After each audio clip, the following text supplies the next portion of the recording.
Hello and welcome students, Gyanjyoti coaching সেন্টারের পক্ষ থেকে তোমাদের সকলকে আরো একবার স্বাগত। এর আগের দিনের ক্লাসে আমি অ্যাডজাস্টমেন্ট নিয়ে আলোচনা করেছিলাম। আজকে আলোচনা করবো ম্যাল অ্যাডজাস্টমেন্ট নিয়ে বা অসামঞ্জস্যতা নিয়ে। তো এটা কিন্তু আজকে আমাদের ক্লাস বা আলোচনার বিষয়। ক্লাস বা আলোচনার বিষয় শুরু করার আগে চলো এই জায়গাটা আমরা দেখে নিচ্ছি। দেখো, তোমরা যারা চাইছো আমাদের সাথে যোগাযোগ করতে, বোর্ডের কর্নারে দুটো কন্ট্যাক্ট নাম্বার দেখতে পাচ্ছ। সোম থেকে শনিবারের মধ্যে অফিস আওয়ারে যে কোনো সময় যে কোনো একটি নাম্বারে কিন্তু কল করে তোমরা আমাদের সাথে সরাসরি যোগাযোগ করে নিতে পারছো। অ্যাডমিশন প্রসেস কিন্তু শুরু হয়ে গিয়েছে, অ্যাডমিশন প্রসেস চলছে। এছাড়াও অনলাইন ব্যাচের যে ক্লাসেস গুলো রয়েছে সেইগুলোও কিন্তু আমি শুরু করে দিয়েছি। তো তোমরা যারা চাইছো আমাদের সাথে যোগাযোগ করতে বা সেই ক্লাসেস গুলো শুরু থেকে অ্যাটেন্ড করতে, কাইন্ডলি যে কোনো একটি নাম্বারে কিন্তু কল করে নিতে পারো। এবারে চলো আমরা দেখে নিচ্ছি কোর্স ফি স্ট্রাকচারটা কি রয়েছে। দেখো, যারা মেজর স্টুডেন্টসরা রয়েছে তোমাদের জন্য কোর্স ফি ধার্য করা হয়েছে মাত্র 1199 টাকা, এবং মাইনর স্টুডেন্টসদের জন্য কোর্স ফি ধার্য করা হয়েছে মাত্র 699 টাকা। এই হলো পুরো বিষয়, এবং এর বিনিময়ে কিন্তু তোমরা live classes, recorded classes, high quality notes এবং 100% কমন সাজেশন সমস্ত কিন্তু পেয়ে যাচ্ছ। আচ্ছা চলো এবার আমরা জেনে নিচ্ছি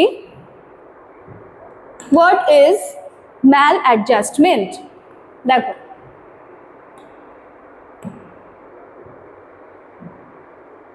আচ্ছা কি বলা হচ্ছে, মানুষ তার পরিবেশের সাথে খাপ খাইয়ে চলার চেষ্টা করে। আমি কালি চেঞ্জ করে নিচ্ছি।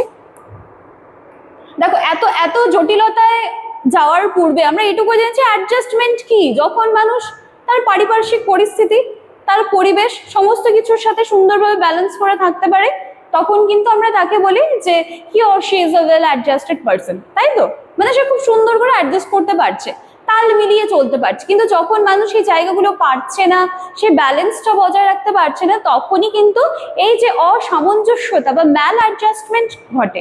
ব্যাস এটাই। এবার এটার উপরে অনেক কিছু রয়েছে। দেখো, মানুষ তার পরিবেশের সাথে খাপ খাইয়ে চলার চেষ্টা করে যখন কোনো ব্যক্তি সামাজিক, পারিবারিক, শিক্ষাগত, মানসিক পরিবেশের সঙ্গে সঠিকভাবে খাপ খাইয়ে নিতে পারে না, যেটা আমি একটু আগেই বললাম, সেইটাকেই কিন্তু ম্যাল অ্যাডজাস্টমেন্ট বলা হয়। ঠিক আছে, তাহলে এটা কি? এটা হচ্ছে এক ধরনের অসামঞ্জস্যপূর্ণ আচরণ যা ব্যক্তির স্বাভাবিক জীবনযাপন এবং এর সাথে সাথে কিন্তু মানসিক স্বাস্থ্যেও বাধা সৃষ্টি করে। তাহলে অ্যাডজাস্টমেন্ট করতে পারলে সেটা যেমন মানসিক পরিস্থিতির ওপরে খুব ভালো প্রভাব ফেলে, ঠিক তেমনই ম্যাল অ্যাডজাস্টমেন্টও কিন্তু মানুষের মানসিক পরিস্থিতির ওপরেও কিন্তু সেটাও গুরুত্বপূর্ণ প্রভাব ফেলে। তাই তো? আচ্ছা, এবার চলো দেখি ম্যাল অ্যাডজাস্টমেন্ট কি।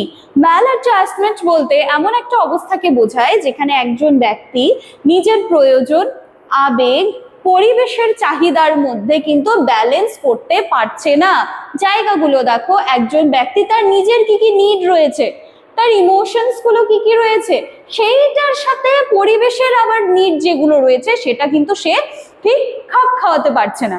ঠিক আছে, এর ফলে কি হচ্ছে, বেসিক্যালি কি হবে, তখন তার মধ্যে একটা হতাশা তৈরি হবে, তার মধ্যে উদ্বেগ তৈরি হবে, তার মধ্যে একাকিত্ব অনুভব হবে, আক্রমণাত্মকতা বা আত্মবিশ্বাসের অভাব কিন্তু দেখতে পাওয়া যাবে। তাহলে এই যে সমস্ত কারণগুলো, কোনো একজন ব্যক্তির হতাশা, উদ্বেগ, একাকিত্ব, আক্রমণাত্মকতা বা আত্মবিশ্বাস, আমরা বলি না যে একদম লো কনফিডেন্স রয়েছে, তাহলে এই জায়গাগুলো কিন্তু ম্যাল অ্যাডজাস্টমেন্টের জন্যই হয়। সেই ব্যক্তি হয়তো সুন্দরভাবে খাপ খাইয়ে নিতে পারছে না তার নিজের চাহিদার সাথে পরিবেশের চাহিদা, বা তার আবেগের সাথে পরিবেশের চাহিদাগুলোর কিন্তু সে ঠিকঠাকভাবে মেলবন্ধন করাতে পারছে না।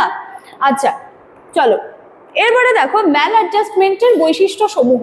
আচ্ছা, এখান থেকে কিন্তু আলাদা করে তোমরা ম্যাল অ্যাডজাস্টমেন্টের বৈশিষ্ট্য দেখবে, যে যেখান থেকে যাই পড়ছো এই যে টপিক রয়েছে এখান থেকে কিন্তু বৈশিষ্ট্যটা আলাদা করে দেখবে। দেখো কি রয়েছে বৈশিষ্ট্য: অতিরিক্ত উদ্বেগ এবং হতাশা, সামাজিক বিচ্ছিন্নতা। আচ্ছা, মানে ম্যাল অ্যাডজাস্টমেন্ট হলে তখন কি কি বৈশিষ্ট্যগুলো আমরা দেখতে পাবো, কি কি হবে, যে আমরা খুব বেশি কি বলবো, যে অ্যাংশিয়াস হয়ে যাচ্ছি, বা খুব বেশি আমরা হতাশা সবকিছু নিয়ে। ঠিক আছে, হতাশ। আর কি, সামাজিক বিচ্ছিন্নতা, সবসময় আমরা এই জিনিসটার মধ্যে দিয়ে আমরা চেষ্টা করি যে সমাজ থেকে যেন একটু আলাদা থাকি এই জায়গাগুলো।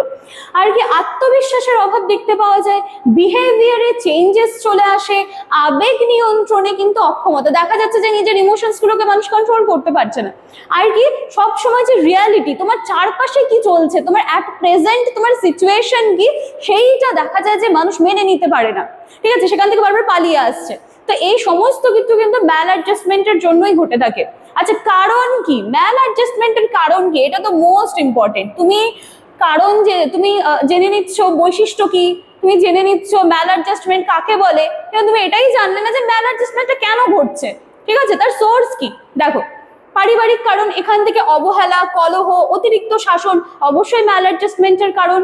তারপর সামাজিক কারণ তো তার উপরে মোস্ট ইম্পর্টেন্ট, যেখানে বারংবার কোনো একটা কিছুর থেকে ধরো যে বারংবার রিজেকশন আসছে, প্রত্যাখ্যান আসছে, দারিদ্রতা, বৈষম্য, সমস্ত কিছু কিন্তু ম্যাল অ্যাডজাস্টমেন্টের কারণ। আর কি, শিক্ষাগত কারণ, অনেক সময় দেখা যায় যে পরীক্ষা ভীতি বা বারংবার কোনো কিছু ট্রাই করার পরে সেখানে ফেইলিয়ার আসছে, সমস্ত কিন্তু ম্যাল অ্যাডজাস্টমেন্টেরই কারণ।